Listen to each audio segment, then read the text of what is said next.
Assalamualaikum warahmatullahi wabarakatuh. Selamat pagi semua. Yang terhormat Dr. APT Yelvi Anwar, MFAM, selaku dosen pembimbing mata kuliah Herbal Medicine, dan yang kami hormati kepada Ibu Bapak dosen yang telah berkenan hadir pada webinar hari ini, dan tidak lupa pula para peserta webinar yang kami banggakan. Pertama-tama, marilah kita panjatkan puja dan puji syukur kita ke Tuhan Yang Maha Esa, karena berkatnya lah kita dapat berkumpul pada webinar hari ini dalam keadaan sehat rohani maupun jasmani. Selanjutnya, perkenalkan, nama saya Zainal Abidin selaku Master of Ceremony pada webinar hari ini dengan judul Edukasi dan Sosialisasi Pengobatan Tradisional Penyakit Diare. Maka izinkanlah saya untuk membacakan susunan acara pada webinar hari ini. Berikut susunan acara webinar hari ini. Acara pertama yakni sambutan-sambutan, acara selanjutnya yakni pemaparan materi, acara selanjutnya sesi tanya jawab, dan acara terakhir yakni dokumentasi serta penutupan. Mari kita beranjak ke acara yang pertama yakni sambutan-sambutan yang akan diisi oleh sambutan pertama yakni dosen mata kuliah Herbal Medicine Dr. APT Yelvi Anwar, MFAM. Waktu dan tempat kami persilahkan.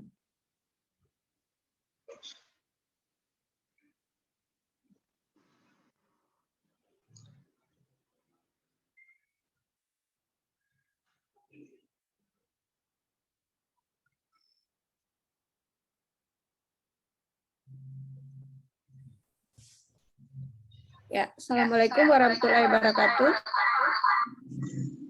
Waalaikumsalam. Suara Ibu terdengar jelas ya? Jelas, Bu. Jelas. Ya, terima kasih Zainal yang sudah membuka acara kita pada pagi hari ini, yaitu edukasi dan sosialisasi ya pengobatan tradisional pada penyakit diare. Ya, pertama-tama mari kita ucapkan puji dan syukur kepada Tuhan Yang Maha Esa karena berkat rahmat dan karunia-Nya sehingga kita bisa berkumpul pada pagi hari ini. Semoga semuanya dalam keadaan sehat walafiat ya. Lalu salam ya kita kirimkan kepada junjungan kita Nabi Muhammad SAW yang telah membawa umatnya kepada alam yang terang benderang yang seperti yang kita nikmati pada saat hari ini. Mungkin tidak memperpanjang pembukaan ya dari Ibu. Pertama-tama Ibu ucapkan terima kasih kepada tim yang sudah menyiapkan acara webinar ini sehingga bisa diselenggarakan pada pagi hari ini. Mudah-mudahan bisa terselenggara, mudah-mudahan bisa kita laksanakan ya dengan baik dan lancar sampai acara ini selesai. Lalu juga Ibu ucapkan terima kasih kepada partisipan yang sudah meluangkan ya waktunya pada hari Minggu ini, pada hari libur ini untuk mendapatkan materi ya terkait herbal medicine, di mana pada hari ini kita fokus pada penyakit diare ya. Jadi pada pagi hari ini jika Bapak Ibu ada yang hadir, terima kasih juga ya kepada Bapak Ibu yang sudah berkenan hadir pada pagi hari ini untuk menyaksikan ya adik-adik mahasiswa ya tim Herbal Medicine yang akan mempresentasikan materinya pada pagi hari ini. Baik, mungkin itu saja pembukaan dari Ibu. Kita mulai acara webinar kita pada pagi hari ini dengan membacakan doa sesuai dengan agama dan kepercayaan masing-masing. Ibu pandu dengan membacakan Bismillahirrahmanirrahim.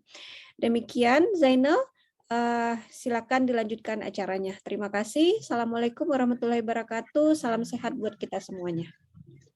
Waalaikumsalam warahmatullahi wabarakatuh. Terima kasih atas sambutannya kepada Dr. APT Yelvi Anwar, MFAM. Sambutan yang kedua yakni sambutan Ketua Pelaksana Muhammad Helmi. Waktu dan tempat kami persilahkan. Terima kasih kepada Zainal Abidin selaku MC. Selamat pagi, Assalamualaikum warahmatullahi wabarakatuh. Salam, nama budaya, Om Swastiastu, salam kebajikan untuk kita semua. Puji syukur kita aturkan kepada Tuhan Yang Maha Esa karena berkatnya kita dapat bertemu dalam webinar kali ini. Perkenalkan, nama saya Muhammad Helmi selaku Ketua Panitia Webinar pada hari ini. Selamat datang dan selamat bergabung kepada Ibu Dr. Apate Yalfi Anwar, MFAM, dan kepada panitia dan kepada teman-teman yang telah hadir pada pagi hari ini. Webinar kali ini bertemakan tentang edukasi dan sosialisasi pengobatan tradisional penyakit diare. Tujuan publikasi ini menyampaikan informasi kepada kita semua mengenai tema tersebut. Semoga bermanfaat bagi kita semua. Kami juga mohon maaf jika ada kekurangan dalam menyelenggarakan webinar pada hari ini. Akhir kata, saya ucapkan terima kasih kepada Zainal. Kami kembalikan. Assalamualaikum warahmatullahi wabarakatuh. Waalaikumsalam warahmatullahi wabarakatuh. Terima kasih atas sambutannya pada Ketua Pelaksana Muhammad Helmi. Kita lanjut kepada acara inti, yakni pemaparan materi yang akan diisi oleh Saudari Francisca Gloria selaku mahasiswi UTA 45 Jakarta. Waktu dan tempat kami persilahkan. Baik, terima kasih kepada MC. Selamat pagi dan salam sejahtera untuk kita semua. Terima kasih kepada tim panitia telah menyelenggarakan acara ini dan terima kasih juga saya ucapkan kepada para peserta yang telah hadir dalam webinar hari ini. Semoga apa yang kita sampaikan hari ini dapat bermanfaat bagi kita semua. Bagi teman-teman, sebelum mempresentasikan materi ini, kita ada pretest. Mohon bagi para teman peserta silakan untuk diisi terlebih dahulu ya. Kita beri waktu 3 menit dari sekarang. Terima kasih.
Baiklah, terima kasih kepada teman-teman yang telah mengisi. Saya lanjutkan dengan pemaparan materi.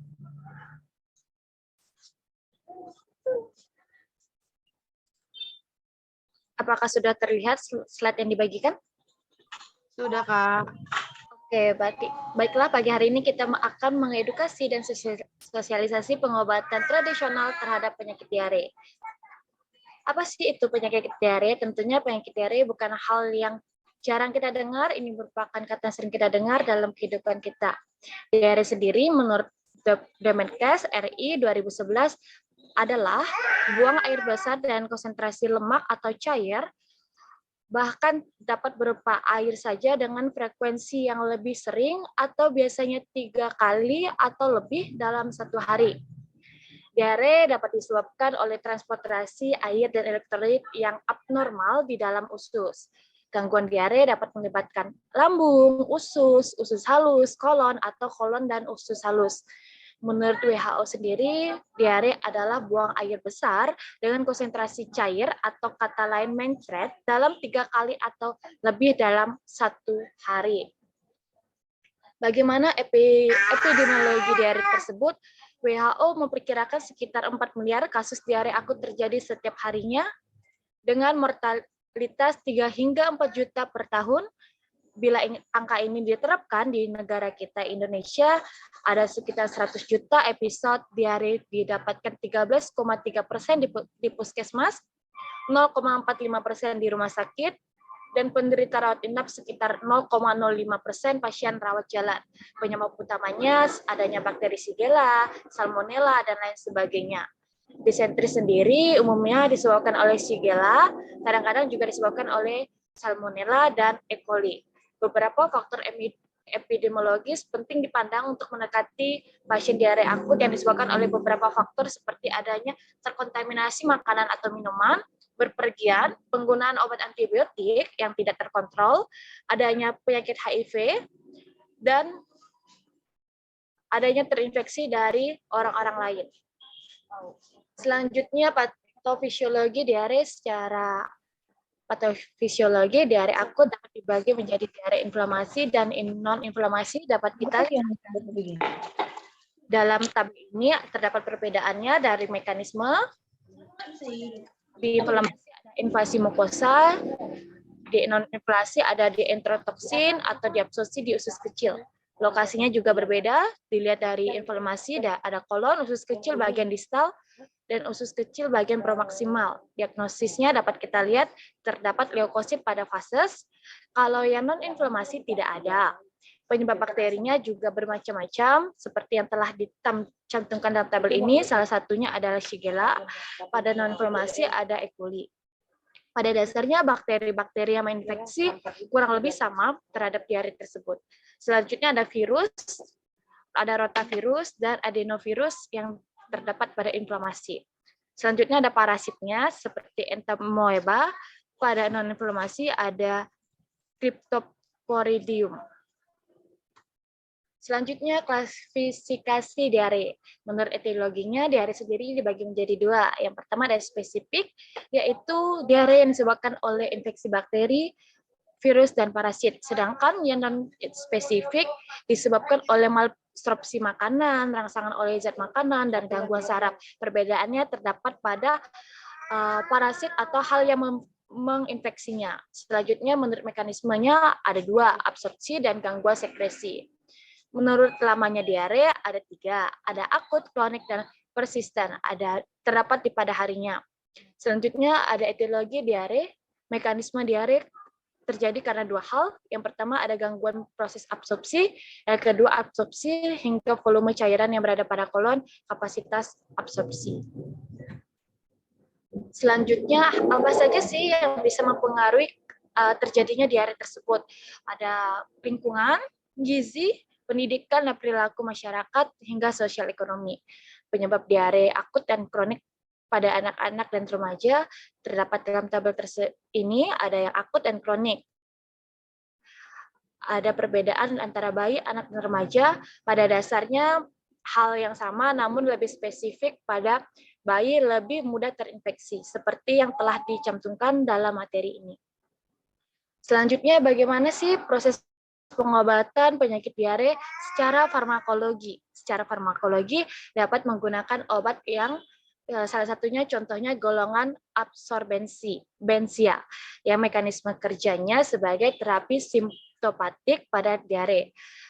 Obat golongan ini mampu mengikat dan menginaktifkan toksin bakteri, mengabsorpsi nutrien, toksin racun, dan penyebab diare. Penggunaan obat ini harus dipisahkan dari penggunaan obat lainnya. Hal ini perlu diingatkan kembali kepada para pasien. Salah satu contohnya obat polikarpropil. Selanjutnya ada atapulgit, valenbecin, dan sarang aktif. Selanjutnya dapat digunakan obat jenis antimotilitas, contohnya loperamid, serta kombinasi difenoksilat dan atropin sulfat. Efek obat dari kelompok ini meliputi penghambatan populasi, dapat meningkatkan absorpsi cairan, hingga dapat memperbaiki konsentrasi fases dan mengurangi frekuensi diare. Bila diberikan dengan benar dan aman, dapat mengurangi frekuensi defikasi hingga 80%. Obat ini tidak dianjurkan pada diare akut dan gejala demam dan sindrom disenteri. Tentunya menjadi perhatian kita semua, jika ada diare akut, terlebih dahulu kita konsultasikan ke dokter dan melakukan pemeriksaan lebih lanjut. Contoh obat antimotilatis ini seperti loperamid dan atropin. Selanjutnya dapat digunakan obat antisekretorik seperti bismut subsalisilat. Dan bagaimana penggunaan non-farmakologinya? Ada istilah fluid and electrolyte management, yaitu dapat dilakukan dengan cara pemberian oral, redehydration, atau memperbanyak intake cairan. Ini merupakan aspek yang sangat penting, seperti intake cairan air mineral, sup, dan jus buah, yang tujuannya dapat mengembalikan komposisi cairan dan elektrolit di dalam tubuh kita sebelum kita mengalami dehidrasi. Selanjutnya ada swamedikasi, atau dapat kita kenal sebagai upaya untuk mengobati diri kita sendiri. Salah satu contohnya dapat mengontrol kehilangan air, meringankan gejala, mengidentifikasi dan menghilangkan penyebab, dan mencegah morbiditas hingga mortalitasnya. Diare sendiri dibagi menjadi dua, ada diare akut dan diare kronis. Terdapat perbedaan antara keduanya, yaitu pada lama waktunya. Kalau diare akut kurang dari 3 hari, kalau diare kronis lebih dari 14 hari. Jika diare akut, ada lagi kita lihat apakah dia demam atau tidak. Jika tidak demam, dapat digunakan terapi simptomatik. Jika demam, selanjutnya kita dapat melakukan pemeriksaan.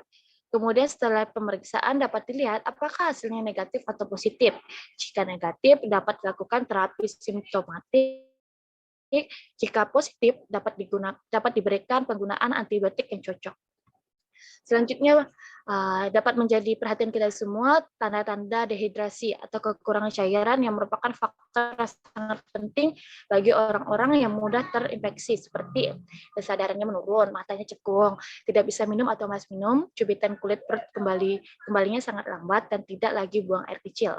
Gejala diare sendiri yang paling spesifik adalah tinja yang encer, frekuensinya lebih besar daripada hari-hari biasanya. Hal ini disertai adanya muntah, badannya lesu, panas, tidak nafsu makan, darah dan lendir dalam kotoran, dan rasa-rasa mual yang disebabkan oleh infeksi oleh virus-virus tersebut. Selanjutnya, bagaimana kita melakukan pencegahan terhadap diare? Yang pertama, selalu mencuci tangan dengan sabun sebelum makan. Selanjutnya, konsumsi sayuran, buah-buahan, makanan, dan harus menjadi perhatian kita semua, harus dicuci terlebih dahulu sebelum dimasak atau dimakan. Selanjutnya, selalu minum air yang telah direbus, atau dalam arti air yang benar-benar masak, untuk menghindari terkontaminasinya dengan bakteri-bakteri atau virus yang tidak kita duga. Selanjutnya, memasaklah makanan yang dengan cara benar, atau dalam arti benar-benar masak, benar-benar matang. Selanjutnya, makanan harus dilindungi dari hinggapan lalat dan kecoa. Nah, bagaimana untuk pengobatan herbal anti diare menjadi poin penting dalam presentasi hari ini. Seperti yang kita ketahui, penggunaan obat herbal bukanlah hal yang baru lagi bagi kita, terutama di negara kita sendiri, Indonesia. Penggunaan obat herbal telah ada sejak zaman dahulu, karena Indonesia sendiri memiliki sumber daya alam yang cukup besar. Salah satu contohnya penggunaan daun jambu biji, karena di dalam daun jambu biji ini memiliki minyak atsiri yang bersifat bakteristatik dan alkaloid yang dipercaya dapat sebagai aktivitas anti diare. Dapat dilihat dalam penelitian Clarita dan kawan-kawan, anti diare dan jambu biji tergantung pada dosisnya. Cara pembuatannya sangat mudah, bahannya dihaluskan, tambahkan garam secukupnya, dan beri air hangat. Selanjutnya penggunaan daun salam. Daun salam sendiri bukan hanya untuk penyakit diare, dan salam sendiri dapat berpotensi untuk pengobatan kolesterol tinggi, kencing manis, tekanan darah, hingga sakit ma. Karena di dalam kandungan daun salam sendiri memiliki minyak atsiri, tanin, dan flavonoid yang diketahui khasiatnya dapat meringankan diare dan menciutkan selaput lendir pada usus. Cara penggunaannya sangat gampang, bahannya direbus dengan 2 gelas air hingga menjadi separuhnya. Dosisnya 2 kali 8 lembar daun per hari. Selanjutnya ada penggunaan daun sirih yang telah diteliti oleh Kumari OS dan Nurmala BR. Terdapat kandungan tanin dan antroquinon, flavonoid, alkaloid yang dipercaya dapat menghambat pengeluaran asetilkolin dan kontraksi usus. Tanin sendiri memiliki efek mengurangi pergerakan usus. Minyak atsiri dan alkaloidnya dapat digunakan sebagai inhibitor untuk pertumbuhan dan mematikan mikroorganisme usus. Dapat dilihat dalam penelitian Maria, telah diuji ekstra etanol pada tikus putih, ekstra daun sirih pada terhadap tikus putih sudah memberikan efek yang sangat baik. Penggunaannya sangat gampang sekali. Daun sirih dapat ditumbuk hingga halus 4 hingga 6 lembar, beri 6 biji lada dengan 1 sendok minyak kelapa, kemudian digosok di bagian perut. Menurut Asian Herbal and Medicinal Plants, ramuan daun sirih dikombinasikan dengan gula atau gula Jawa untuk penanganan diare. Selanjutnya ada daun Afrika yang dipercaya dari hasil penelitian dapat memiliki efek anti diare karena ada kandungan flavonoid, steroid, tanin, saponin, dan alkaloid. Selanjutnya ada daun kratom. Dan kratom sendiri memiliki aktivitas anti diare terhadap mencit putih dengan waktu 330 menit, dan etanol daun ini memiliki aktivitas untuk bakteri E. coli dengan konsentrasi 5%. Hal ini telah diteliti dan sedang diperkembangkan. Ini adalah salah satu gambar dari daun kratom. Nah, bagaimana pengaplikasian tanaman untuk pengobatan diare? Ada lengkuas, kunyit, dan anting-anting. Merupakan tanaman-tanaman yang sering kita ketahui. Salah satunya lengkuas, ada kandungan eugenol yang memiliki efek farmakologi, bisa meringankan diare, gangguan pencernaan, dan influenza. Penggunaannya cukup mudah. Lengkuas dicuci, diseduh dengan air panas, lalu disaring dan tambahkan madu secukupnya. Selanjutnya ada penggunaan kunyit, karena kunyit sendiri mengandung minyak terbang, pati, mineral, dan senyawanya kurkumin yang dapat meringankan demam, diare. Cara penggunaannya sangat gampang, rebus kunyit dan tambahkan gula secukupnya, air rebusannya diminum. Selanjutnya ada anting-anting, dalam kandungan aktifnya terdapat tanin, flavonoid, dan glikosa yang dipercaya ada memiliki efek anti radang, antibiotik, dan cara penggunaannya sangat gampang, rebus tumbuhan kering dengan 2 gelas air sampai tersisa 1 gelas, lalu didinginkan. Minum air rebusan 2 kali sehari, 1,5 gelas. Nah, beberapa cara untuk menanggulangi diare, seperti selalu jaga hidrasi dengan elektrolitnya seimbang. Ini merupakan cara yang paling sesuai untuk kasus diare. Selanjutnya, mencoba makanan yang lebih sering, tapi dengan porsi yang sedikit. Selanjutnya, perhatikan cairan intravenous yang kadangkala terutama pada anak-anak. Selanjutnya, dapat melakukan terapi rehidrasi oral seperti minum solusi gula atau garam yang terdapat dalam serapan oleh tubuh. Selanjutnya, menjaga kebersihan dan isolasi. kebersihan tubuh merupakan faktor utama dalam membatasi penyebaran penyakit. Dan kata lain, kebersihan merupakan kunci untuk kita sebagai manusia-manusia atau untuk mencegah penyakit-penyakit bukan hanya diare, tetapi berbagai penyakit lainnya. Nah, dalam penulisan PPT ini kita membuat acuan dari daftar pusaka yang telah kita tampilkan. Jadi bagi teman-teman yang masih ingin mencari tahu, kami persilakan untuk dapat menggunakan daftar pusaka ini menjadi acuan. Jangan remehkan diare. Baik, sekian dari saya. Terima kasih. Kurang lebihnya mohon maaf. Bagi teman-teman yang ingin bertanya, waktu dan tempat kami persilahkan.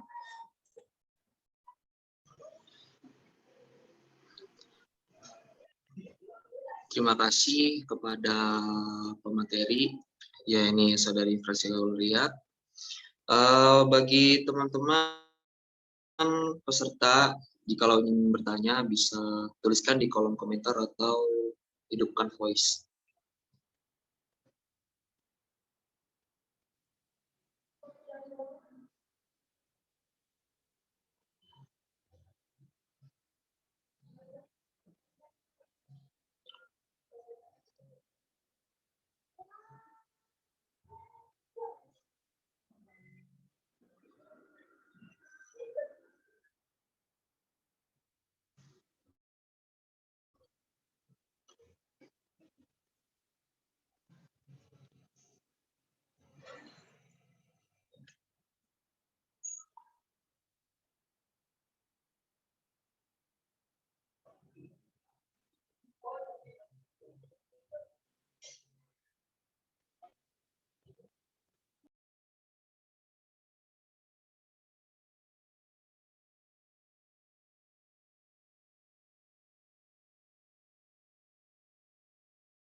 Nah, ini sudah ada beberapa pertanyaan. Saya ambil pertanyaan yang pertama dulu ya. Dari Sherly Sutiadi. Pertanyaannya, saya izin bertanya Kak, obat diare seperti apa ini? Mungkin itu belum ditulis ya, Kak. Lanjut aja Oh, ke selanjutnya. iya. Ini saya loncat dulu ya ke Zulfa ya. Untuk pertanyaan selanjutnya dari Zulfa Sintawati, izin bertanya, pada lengkuas dan daun salam kandungan apa yang mengobati diare? Oke, terima kasih ya kepada Julfa yang telah bertanya. Seperti yang telah kita jelaskan dalam PPT tadi, pada tanaman lengkuas terdapat kandungan senyawa yang disebut eugenol yang memiliki sifat antibakteri dan galangin yang membantu bisa meredakan peradangan pada diare. Sekian dari saya, terima kasih.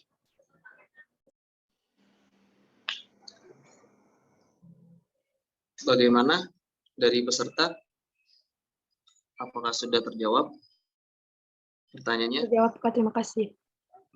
Untuk Ibu Yelvi, apakah ada tanggapan dari jawaban tersebut?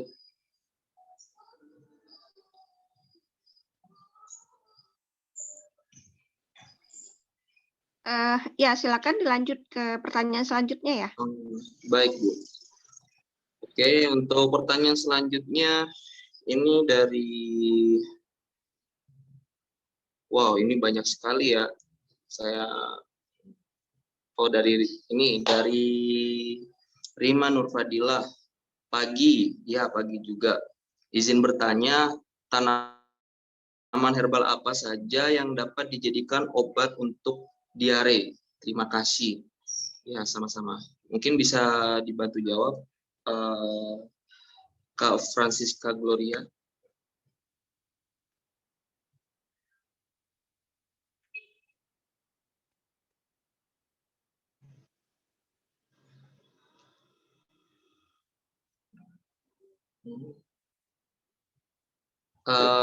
Kak, Sorry. iya, iya nggak apa-apa dimaafkan. Oke, seperti yang telah kita jelaskan di PPPT tadi, banyak sekali tanaman atau sumber daya alam Indonesia yang dapat digunakan sebagai obat anti diare.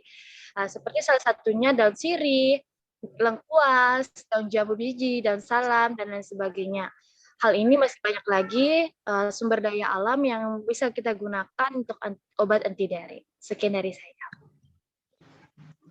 Bagaimana Pak Darima? Peserta apa sudah terjawab pertanyaannya? Sudah, terima kasih banyak, Kak. Bagaimana Bu Yelvi, apakah ada tanggapan?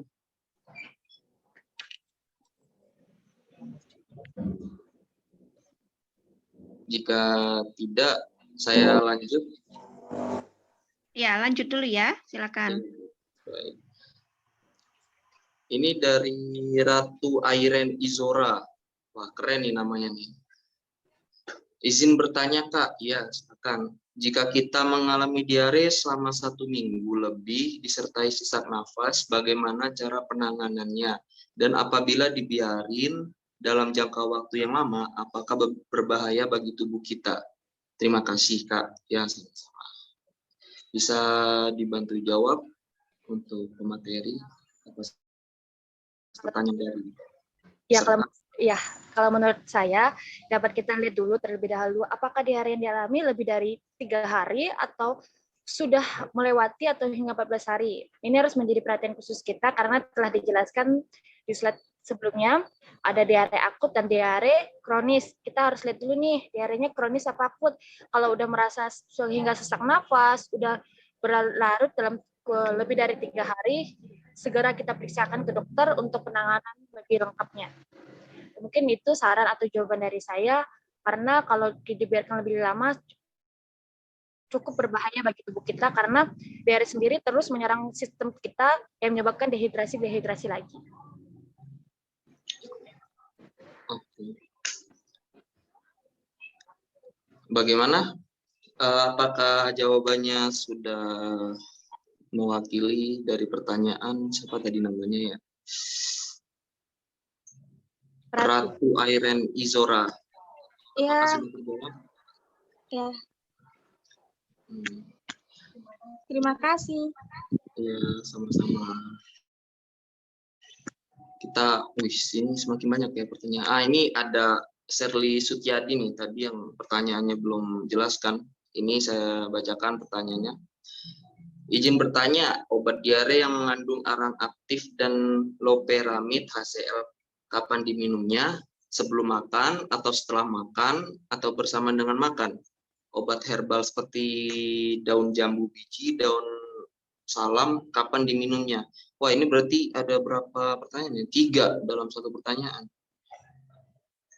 Oke, mungkin bisa dibantu jawab materi. Kalau ya untuk obatnya tersebut diminum setelah diare saja. Jika yang untuk selanjutnya obat herbal seperti daun jambu biji dan daun jambu salam itu kapan diminum? Sebenarnya kalau obat herbal ini kan dapat mengurangi atau mencegah, lebih baik setelah minum itu atau sebelumnya, jangan disamain karena kita takut juga ada efek samping yang tidak dapat kita ketahui untuk selanjutnya. Sebaiknya penggunaan obat herbal dapat dikontrol dan diberi jarak. Sekian dari saya.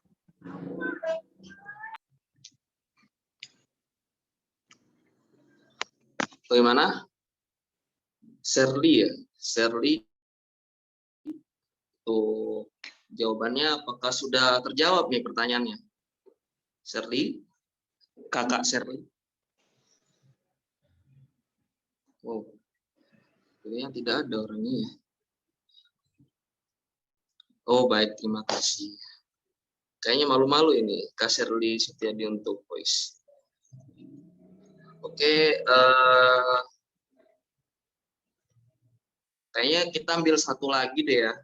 Ini tadi kayaknya ada yang bagus.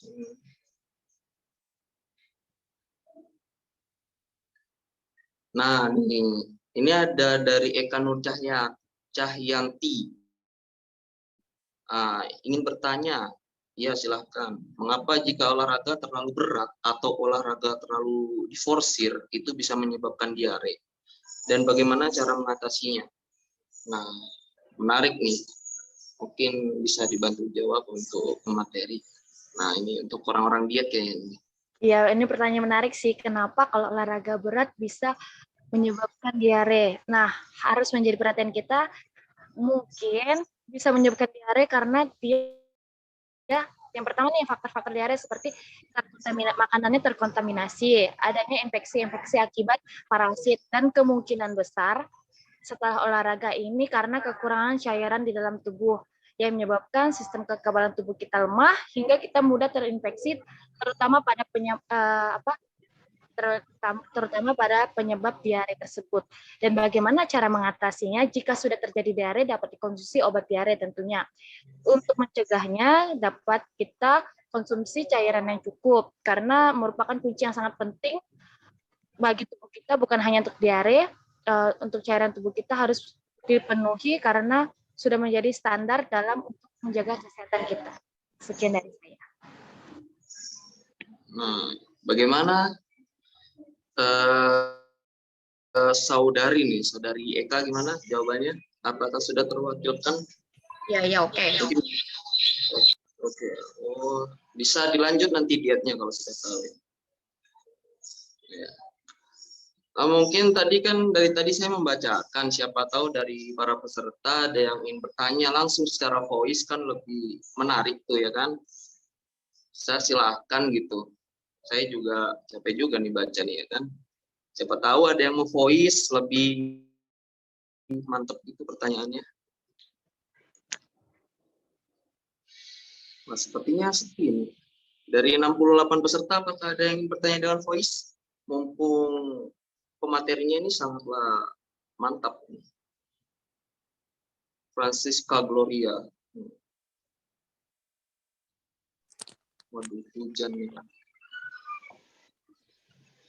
Wah, nih tambah 70 orang. Pasti ada nih yang bertanya nih. Voice. Apakah ada yang bertanya voice ini?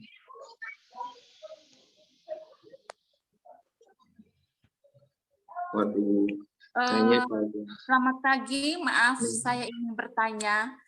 Saya Yohana Harap.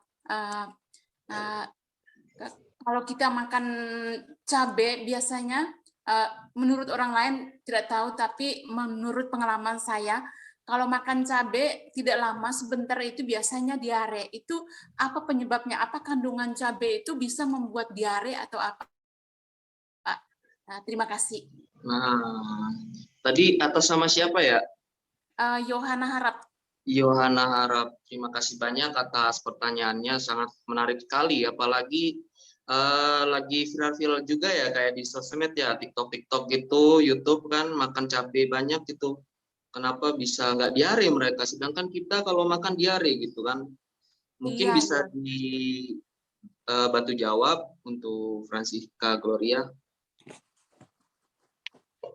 Nah, terima kasih ya Kak atas pertanyaannya. Sebenarnya dapat kita lihat dari berbagai faktor. Yang pertama, faktor dari tubuh kita, apakah tubuh kita sendiri memiliki sistem kekebalan yang baik, terutama di dalam usus. Karena kalau kita makan cabai, dalam cabai tersebut terdapat kandungan yang dapat mengiritasi saluran pencernaan yang bisa menyebabkan kita diare. Kalau misalnya ususnya kurang baik, tentunya lemah ya ususnya, jadi bisa menyebabkan diare. Itu dapat kita lihat berbagai faktor, salah satunya itu sistem kekebalan tubuh, dan kedua karena cabai sendiri mengandung senyawa yang kita sebut capsaicin yang bisa mengiritasi saluran pencernaan tersebut hingga bisa menyebabkan diare. Itu sekian dari saya jawabannya. Baik, terima kasih banyak Gloria. Terima kasih juga Kak sudah bertanya. Terima Sama. kasih. Sudah terjawab ya, Kak? Baik, terima kasih banyak. Teh. Iya, sama-sama. Mungkin dari Bu Yelvi, apa ada tanggapannya dari keseluruhan pertanyaan yang sudah diajukan dari para peserta?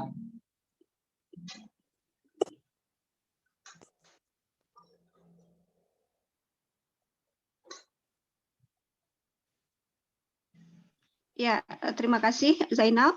Ya, banyak pertanyaan berarti ini ya menarik ya topik kita pada pagi hari ini yaitu pengobatan diare dengan penggunaan herbal medicine ya. Nah, seperti yang kita ketahui juga bahwa herbal medicine ini ada tingkatannya, ada jamu, lalu obat herbal terstandar, kemudian fitofarmaka. Nah, kalau jamu itu baru informasinya kita peroleh dari nenek moyang atau turun temurun, lalu kemudian obat herbal terstandar itu sudah dibuktikan secara ilmiah ya dengan uji preklinis yaitu in vitro dan in vivo bahwa memang tumbuhan tertentu itu memiliki manfaat sebagai anti diare. Nah, kalau fitofarmaka ini tingkatannya lebih tinggi lagi, ini sudah dibuktikan secara klinis ya kepada pasien manusia gitu ya bahwa herbal tersebut memang sudah dibuktikan memiliki khasiat pada manusia untuk mengobati diare. Nah, bagaimana cara penggunaan jika kita mencampur dengan obat sintetis? Nah, itu karena memang ada interaksi biasanya ya komponen yang ada pada ekstrak tanaman tertentu dengan zat kimia yang berkhasiat obat. Nah, sebaiknya itu diminum diberi jeda 2 jam ya minimal. Kemudian herbal ini juga beberapa ada yang memiliki efek samping. Nah, ini perlu juga diperhatikan apakah memang sudah terbukti keamanannya ya pada dosis tertentu karena memang seperti yang kita ketahui bahwa segala sesuatu zat kimia itu dia bersifat memiliki efek terapi atau toksik itu berdasarkan dosisnya. Jadi benar-benar diperhatikan evidence base-nya ya sudah terbukti pada dosis tertentu memiliki efek terapi, kemudian pada dosis berapa dia akan memberikan efek samping ya. Nah, lalu seperti yang kita ketahui bahwa obat tradisional ini sifatnya komplementer, jadi pelengkap ya. Jadi selain terapi non farmakologi misalnya untuk diare adalah gaya hidup sehat, kemudian menghindari hal-hal yang memicu diare misalnya ya. Tadi salah satu ada yang bertanya terkait makan cabai ya, apalagi sekarang kan banyak tuh ya sambal istilahnya sambal setan dan sebagainya ya. Nah, itu kita harus aware sendiri dengan diri kita sendiri kapan apa yang menyebabkan dia tubuh kita diare gitu ya. Jadi kita harus perhatikan hal-hal tersebut. Jadi lebih baik mencegah seperti itu. Ya. Nah, mungkin tambahan Ibu itu saja. Zainal, silakan dilanjutkan. Terima kasih semuanya sudah berpartisipasi ya untuk topik webinar kita siang hari ini. Terima kasih. Assalamualaikum warahmatullahi wabarakatuh. Waalaikumsalam warahmatullahi wabarakatuh. Terima kasih atas tanggapannya pada Bu Yelvi. Untuk sesi tanya jawab mungkin kita akhiri. Beranjak kepada cara selanjutnya yakni pemberian sertifikat. Pemberian sertifikat pertama yakni kepada narasumber yakni Dr. APT Yelvi Anwar M.Fam. Mohon untuk mengaktifkan kamera karena akan ada pemberian sertifikat dari para panitia.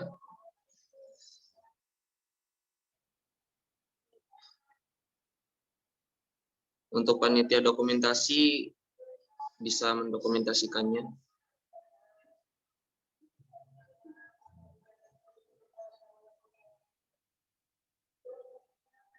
Baik, saya bantu. 1, 2, 3. Sudah, terima kasih Ibu.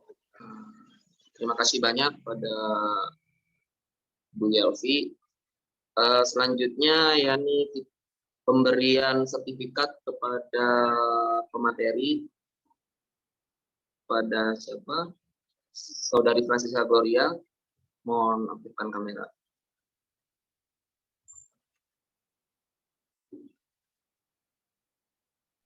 Silakan. Bantu. 1, 2, 3. Terima kasih.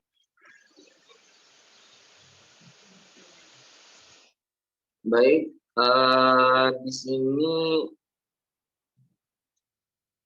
terima kasih kepada materi dan tim dokumentasi. Dilanjut, ini ada post test webinar, bisa untuk diisi ya teman-teman post testnya. Saya kasih waktu 5 menit untuk mengisi post test, lalu kita akan ada dokumentasi foto bersama, lalu penutupan. Silakan bagi para peserta untuk mengisi post test webinar siang ini.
Baik teman-teman, untuk pengisian post test waktu sudah habis.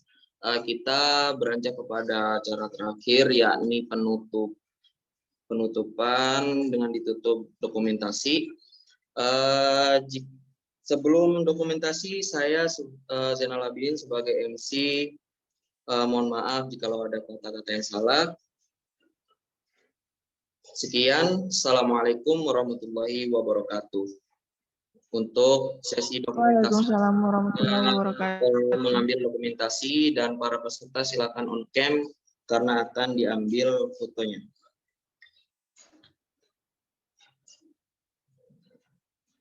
Jangan lupa pasang wajah cantik dan ganteng.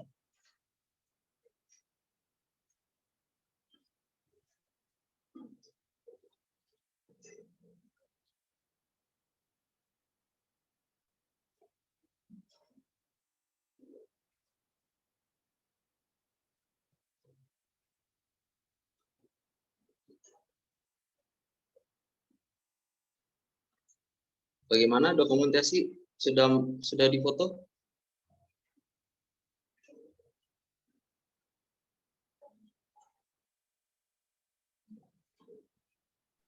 Baik, saya alih untuk slide pertama, 1, 2, 3. Untuk slide kedua, 1, 2, 3.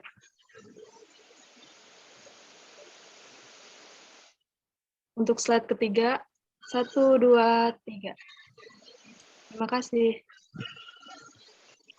Oke, terima kasih semuanya.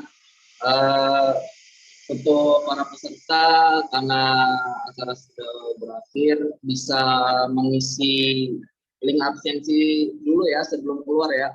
Setelah mengisi link absensi, bisa dipersilahkan keluar dari Zoom.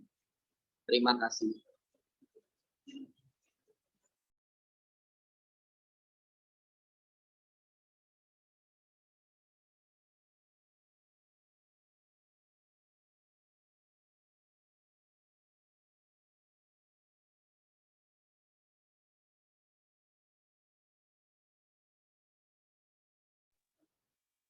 Saya ulangi lagi untuk para peserta, jangan lupa untuk mengisi link absensi yang ada di kolom komentar. Terima kasih.